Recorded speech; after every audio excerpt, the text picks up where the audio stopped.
came to pick on UCA, I've talked about the mapping process.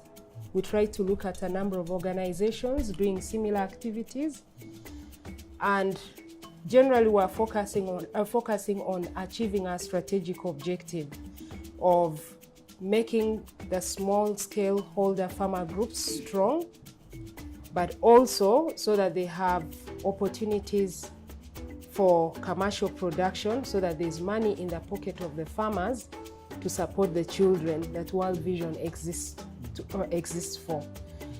So we did intelligence gathering. In World Vision, we have what we call the due diligence. We do that process on a number of organizations. So in that due diligence, we interact with other organizations that the organization of interest has worked with. And then we also go into other fraternities, networks around the activities that they are doing to find out their reputation. But then we have what is also called the watchdog scan. That is a scan that we do as international organizations on different organizations that we want to work with. So that watchdog scan has a blacklist of organizations that others have had challenges with that they would not recommend for donors or for partnership with other organizations. So we did the watchdog scan and we found that UCA had no problem with donors, or it did not have a bad name or a bad reputation. So they were good at what they were doing. They had their name, the track history, and so it was based on that. So once we do the due diligence, we'll normally come back, set up a team that evaluates the information that we have found. So that due diligence process helps us to make what is called a go or no-go decision on the partnership. If it fits and there's no reason, there are no high risks of us working with that organization, then we choose to make the go decision to move ahead. And so that is how we came to choose UCA.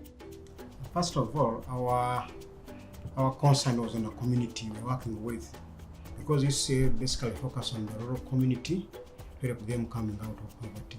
And that was so common with the World Vision, because the common interest, common need of the community is what we focused on. And again, we realized that their need in terms of institutional development, in terms of capacity building for their cooperatives is what we actually do.